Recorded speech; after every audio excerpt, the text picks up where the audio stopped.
Kenapa kas negara kosong? Dipakai untuk apa? Jelasin dulu. Marah Sultan berdiri dari kursinya.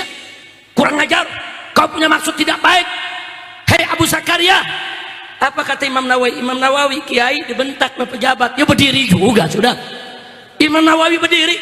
Hei Sultan, jangan kau pikir aku tidak tahu. Kas negara kita kemarin masih banyak dipenuhi dengan emas, perak, dinar, dirham, permata, mutiara, segala macam kita punya. Kenapa sekarang kosong? Karena kau bagi-bagi untuk istri-istrimu, untuk dayang-dayangmu, untuk putri-putrimu, untuk keluargamu, untuk pejabatmu, sehingga kas negara kosong. Marah Sultan, saudara. Imam Nawawi katakan, wallahi, demi Allah, kau kembalikan dulu semua itu ke kas negara, ke Baitul Muslimin. Kembalikan. Kalau semua sudah dikembalikan masih kurang, baru boleh kau ambil pajak dari rakyat. Tapi kalau tidak kau kembalikan, kas negara seenaknya digunakan. Kalau zaman sekarang dikorupsi, saudara, maka demi Allah haram kau ambil pajak dari rakyat walaupun 1 dirham. Takbir. Kan satu saja, bahwa Al-Imam An-Nawawi radhiyallahu taala anhu, saudara, yang mengarang kitab Al-Majmu' Syarhul Muhadzab, yang mengarang kitab Syarah Sahih Muslim, banyak sekali karangannya, saudara, baik dalam bidang fikih maupun bidang hadis. Beliau di zamannya pernah ditanya oleh Sultan, saudara, tentang hukum pajak. Sultan mengambil pajak dari rakyat, saudara. Nah, apa hukumnya? Sultan sudah minta fatwa ulama satu negeri, semua ulama setuju dengan alasan karena kebutuhan negara sedang tinggi untuk membiayai pembangunan, untuk membiayai tentara Islam di perbatasan. Yang kedua, kas negara kosong, saudara, maka terpaksa harus mengambil pajak dari rakyat. Nah, setelah ulama semua setuju, Sultan bertanya kepada para ulama, adakah ulama lain yang perlu aku minta persetujuannya? Para ulama di kota Damaskus saat itu sepakat, ada satu yang Sultan mesti undang. Siapa dia? Nawawi. Nah, kata Sultan, apa perlu kita panggil dia? Maka para ulama mengatakan, Tuan Sultan, ulama ini berbeda dengan yang lain. Dia punya magam di tengah umat. Jadi walaupun kami sudah setuju, kalau besok ulama satu ini nggak setuju, maka umat akan ikut dia, bukan ikut kita. Nah, oleh karena itu dipanggillah Imam Nawawi ke istana, saudara. Dijemput langsung oleh pasukan. Beliau tinggal di pinggiran kota Damaskus, namanya Desa Nawa, saudara. Beliau dipanggil, hadir, duduk di depan Sultan. Setelah duduk di depan Sultan, Sultan menyampaikan, ya Abu Zakaria, ini semua ulama yang hadir di tempat ini udah setuju aku ngambil pajak dari rakyat. Nah, cuman kita membutuhkan persetujuan Anda. Akhirnya Imam Nawawi mengatakan, baik Tuan Sultan, aku akan setuju, tapi ada 3 pertanyaan dulu yang aku ingin ajukan. Kalau kau jawab dengan baik, aku setuju untuk kau ambil pajak dari rakyat. Yang pertama, untuk apa kau ambil pajak dari rakyat? Sultan menjawab, untuk pembangunan, untuk gaji para pegawai, para pejabat, untuk membiayai tentara itu di perbatasan agar negeri kita tidak diserang oleh tentara musuh, dan seterusnya. Kata Imam Nawawi, ahsanta, bagus kau punya jawaban. Sekarang yang kedua. Yang kedua, kan kita punya kas negara. Kenapa harus ambil dari pajak? Kenapa nggak ambil dari kas negara saja? Baitul Mal. Dijawab oleh Sultan, Baitul Mal kosong. Kalau Baitul Mal ada isinya, aku nggak ambil pajak. Ini Baitul Malnya kosong, nggak ada lagi kita punya dana. Kata Imam Nawawi, ahsanta, bagus kau punya jawab. Nah, sekarang yang terakhir. Yang terakhir, kenapa kas negara kosong? Sultan tersinggung. Kata Sultan, mada taksud bikalami? Kau punya maksud apa, hei Abu Zakaria? Enggak, kata Imam Nawawi, enggak, jelaskan dulu. Kenapa kas negara kosong? Dipakai untuk apa? Jelasin dulu. Marah Sultan berdiri dari kursinya. Kurang ajar, kau Engkau punya maksud tidak baik. Hei Abu Zakaria. Apa kata Imam Nawawi? Imam Nawawi kiai dibentak oleh pejabat, ya berdiri juga sudah. Imam Nawawi berdiri. Hei Sultan, jangan kau pikir aku tidak tahu. Kas negara kita kemarin masih banyak dipenuhi dengan emas, perak, dinar, dirham, permata, mutiara, segala macam kita punya. Kenapa sekarang kosong?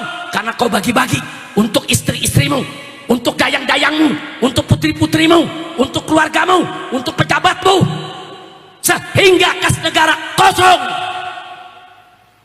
Marah Sultan, saudara.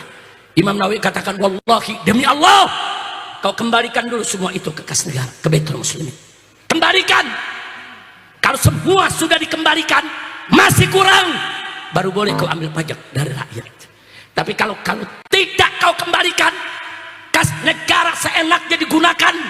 Kalau zaman sekarang dikorupsi, saudara, maka demi Allah haram kau ambil pajak dari rakyat walaupun 1 dirham. Takbir. Ini dia, saudara, yang diundang Imam Nawawi, bukan ulama istana. Tegas ngomongnya. Yang pertama diundang ulama-ulama istana. Iya aja apa kata Sultan. Saya mau tanya, Imam Nawawi tegas tidak? Ini mujtahid madhab Imam Syafi'i ini, saudara. Enggak sembarangan, saudara. Madhab Imam Syafi'i ini madhab yang said di bumi Indonesia. Saya tanya, bangga tidak dengan Imam Nawawi? Bangga tidak? Nah, itu yang saya mau katakan sekarang kepada pemerintah, saudara. Jangan kau ambil pajak dari rakyat sekecil apapun, selama korupsi tidak dibasmi, selama koruptor tidak ditangkap, selama koruptor dilindungi, maka selama uang negara diboroskan, selama uang negara seenaknya kau keluarkan, haram mengambil pajak dari rakyat kecil. Betul? Takbir. Takbir. Sallu ala Nabi. Maling ayam penjara setahun.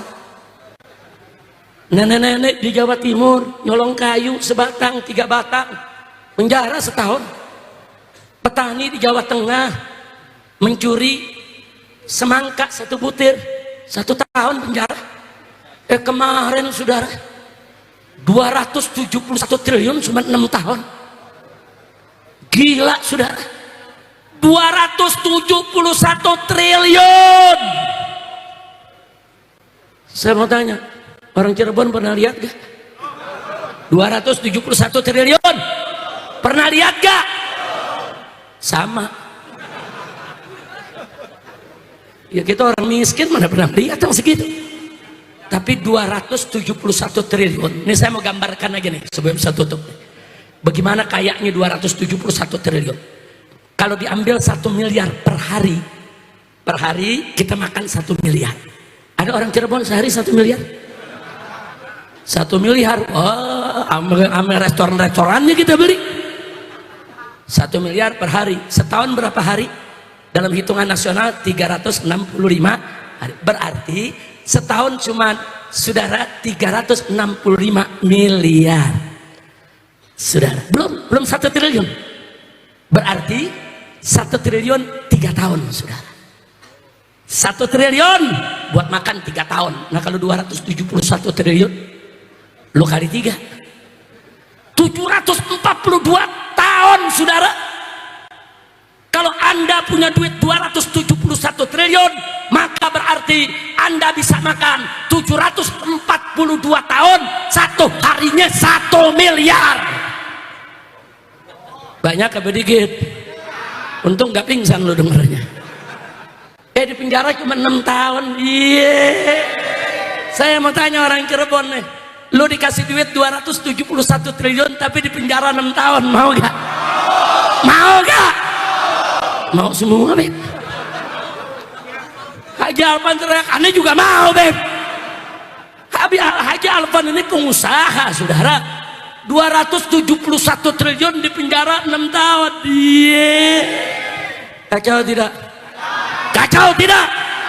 Nampaknya saya sudah sampaikan kepada Bapak Presiden terpilih Prabowo. Pak.